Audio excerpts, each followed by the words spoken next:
നമസ്കാരം. ഇന്നത്തെ വിശേഷ ദിവസം എല്ലാവർക്കും അറിയാം. ഓണം, തിരുവോണം.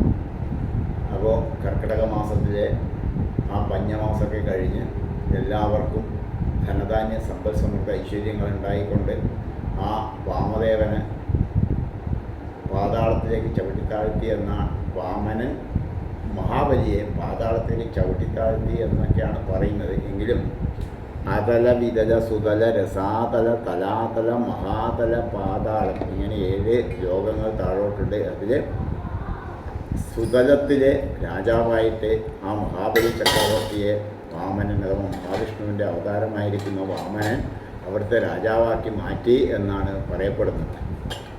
അപ്പോൾ ഇന്നത്തെ ദിവസം ആ വിശേഷ ദിവസമായിട്ട് ആ മഹാബലി ചക്രവർത്തി ഭക്തജനങ്ങളെ അതല്ലെങ്കിൽ പ്രജകളെ കാണാൻ വരുന്ന ഒരു വിശേഷ ദിവസം കൂടിയാണ്. അങ്ങനെ ആ പ്രജകളെല്ലാം കാണുന്നതിന് വേണ്ടിയിട്ട് വരുമ്പോൾ ആ മഹാബലി ചക്രവർത്തിക്ക് വേണ്ടിയിട്ടുള്ള എല്ലാ രീതിയിലുള്ള ഭക്ഷണങ്ങളും നമ്മൾ സമർപ്പിക്കണം എന്നാണ് പറയുന്നത്.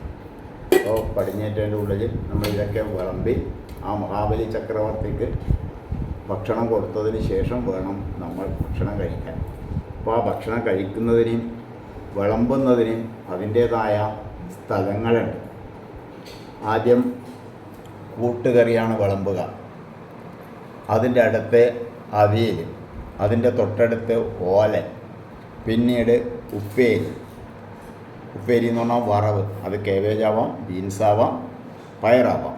പിന്നീട് നേന്ത്രക്കായ വറുത്തെടുത്ത് ചിപ്സും ശർക്കര ഉപ്പേരിയും, അതിൻ്റെ അടുത്തായിട്ട് പച്ചടികൾ,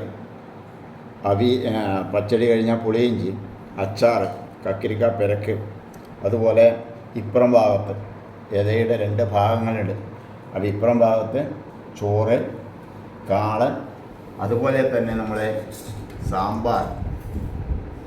ഇതാണ് സാമ്പാർ.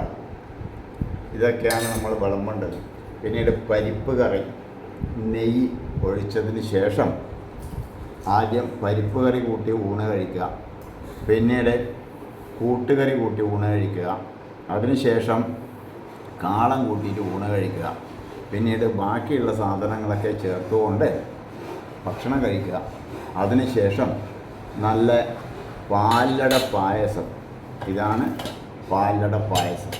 അങ്ങനെ ഈ പാലട പായസവും പിന്നീട് ഒരു ചക്ക വറുത്തിയിട്ട് വെച്ച് ചക്ക പായസവും റെഡിയാക്കിയിട്ടുണ്ട്.